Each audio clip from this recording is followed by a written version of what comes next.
सभी साथियों को जय बिरसा, जय फूले, जयवंती, जय भीम। दोस्तों, इस वक्त हम बालाघाट में इंडियन कैफ़े हाउस में मौजूद है और हमारे बीच में हमारे सम्मानित साथी महेश सारे जी और भी साथी मौजूद है। आरक्षण बचाओ संयुक्त मोर्चा के तत्वाधान में बालाघाट जिले में 21 तारीख को एक आयोजन किया जा रहा है और सम्मानी हम सारे जी से जानना चाहेंगे कि आखिर बालाघाट जिले में आरक्षण बचाओ संयुक्त मोर्चा क्या करने जा रहा है। तो सम्मानी साथी हमारे महेश सारे जी बताएं। जैसा कि पूरे भारतवासियों को अवगत है कि 1 अगस्त को माननीय सुप्रीम कोर्ट ने फैसला सुनाया है एसटी और एससी में उप वर्गीकरण और क्रिमिलेयर के लिए वहां से फैसला सुनाया गया है।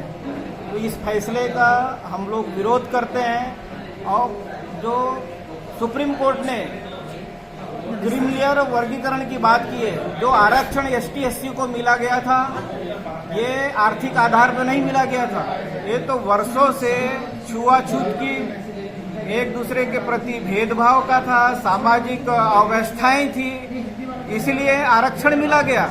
लेकिन सुप्रीम कोर्ट सरकार के इशारे पर फैसला कर रही है और इस फैसले का हम विरोध करते हैं और 21 तारीख को पूरा भारत बंद रहेगा। उसके समर्थन में हम बालाघाट जिले में यहाँ पे सभी लोगों से आह्वान करते हैं, बंद करके अपने हक और अधिकार के लिए सड़कों पे उतरे और नहीं तो आने वाले समय में इसी प्रकार से सरकार जो है बांटने का काम करेगी, आपस में लड़ाने का काम करेगी। सभी एसटी एससी ओबीसी माइनॉरिटी के भाइयों से मैं अपील करता हूं कि ज़्यादा से ज़्यादा संख्या में अपने हक अधिकार को बचाने के लिए सड़कों पर उतरना पड़ेगा, अपनी आवाज़ को बुलंद करना पड़ेगा और सरकार तक अपनी बात मजबूती से रखना पड़ेगा।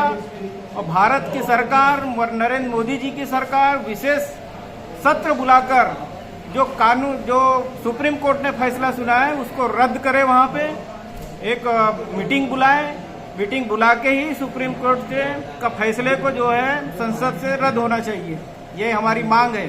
और हम पूरे बालाघाट जिले के सभी सामाजिक कार्यकर्ताओं से अपील करते हैं कि ज़्यादा से ज़्यादा संख्या में बालाघाट मुख्यालय में 21 तारीख को सुबह 10 बजे आम्बेडकर चौक में सभी को जमा होना है। वहाँ से मेन मार्केट होते हुए हनुमान चौक होते हुए हमारी रैली निकलेगी, पुनः अम्बेडकर चौक में आएंगे, वहीं पे एक जनसभा होगी और वहीं पे हम लोग ज्ञापन भी देंगे। सम्मानीय सारे जी, एक बात बताइए, आज तक के इतिहास में कभी इस देश के एससी एसटी या ओबीसी ने मिलकर सुप्रीम कोर्ट के निर्णय को बदला है?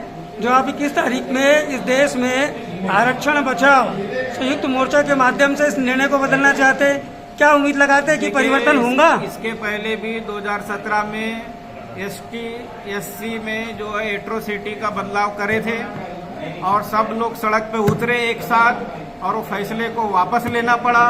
उस समय हम लोग भी शामिल हुए थे और सरकार को लेना पड़ेगा।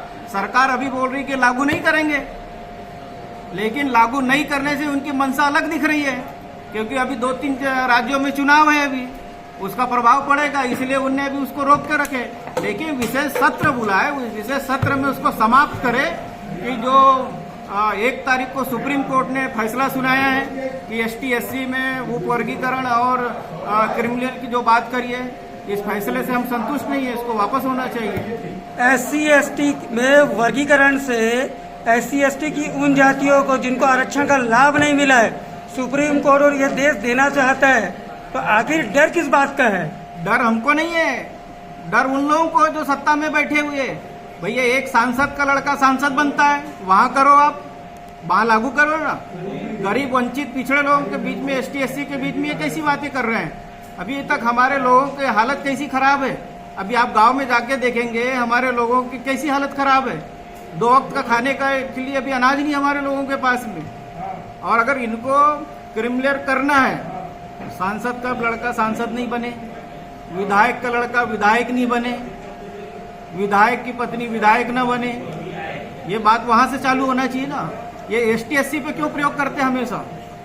एसटी एससी क्या प्रयोगशाला बन गई क्या सरकार की कि हम पे प्रयोग करते रहेंगे और हम सहते रहेंगे?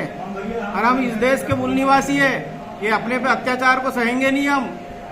हमको सड़कों पे उतरकर हम आंदोलन करेंगे अपने अधिकार को बचाने के लिए। अगर हमको जान भी देना पड़े तो जान भी देंगे, पीछे हटने वाले लोगों में से नहीं है। सहारे जी क्या उम्मीद लगाते हैं इस आंदोलन से? क्या सुप्रीम कोर्ट झुकेगा? क्या केंद्र सरकार घुटने पर आएंगी? नहीं, सरकार ने तो मान ली कि अब हम लागू नहीं करेंगे, लेकिन हम उनकी चालाकी में आने वाले लोग नहीं है। जब तक लोकसभा में सदन में विशेष सत्र बुलाए और जो सुप्रीम कोर्ट ने जो बात करी है उसको वहां पे लोकसभा से खारिज करे कि हम इसको लागू नहीं करेंगे।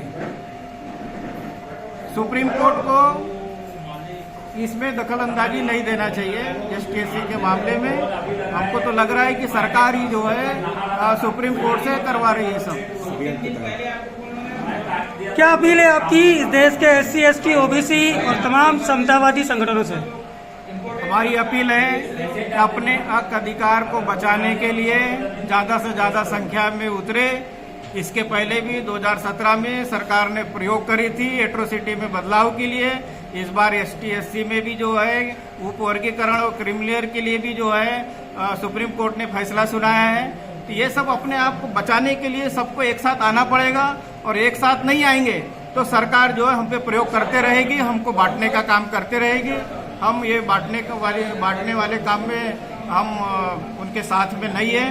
सरकार और सभी लोगों से हम निवेदन करते हैं कि यहाँ पे जो एसटीएससी में जो बदलाव की बात कर रहे हैं, उप वर्गीकरण की बात कर रहे हैं, ज़्यादा से ज़्यादा लोगों को हम अपील कर रहे हैं कि अपने हक अधिकार को बचाने के लिए 21 तारीख को भारत बंद में समर्थन दे, साथ में आए, जिससे मैसेज केंद्र सरकार तक जाए और सरकार विशेष सत्र बुलाकर जो सुप्रीम कोर्ट ने जो फैसला सुना है उसको खारिज किया जाए। बहुत बहुत धन्यवाद सहारे जी। सम्मानित साथी राउत जी, आप युवा हैं और युवाओं में सुप्रीम कोर्ट के निर्णय को लेकर क्या आक्रोश है? मैं आपसे जानना चाहता हूं कि आपकी क्या तैयारी है, और युवा खासतौर पर 21 तारीख को बालाघाट जिला ही नहीं संपूर्ण भारत का युवा क्या नया करने वाला है?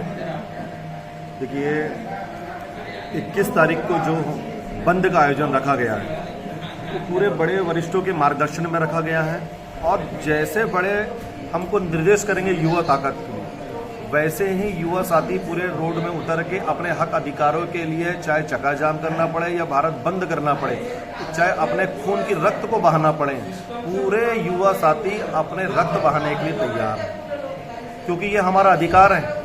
और हमारे अधिकार को अगर कोई छीनेगा तो उसके लिए हमको जो करना पड़ेगा हम वो करेंगे, और अपने बड़े लोगों के साथ संगठन में रह के अपने अधिकारों के हक के लिए लड़ेंगे। चलिए राव जी, बहुत बहुत धन्यवाद आपका, और सम्मानित साथी सारे जी आपका बहुत बहुत धन्यवाद।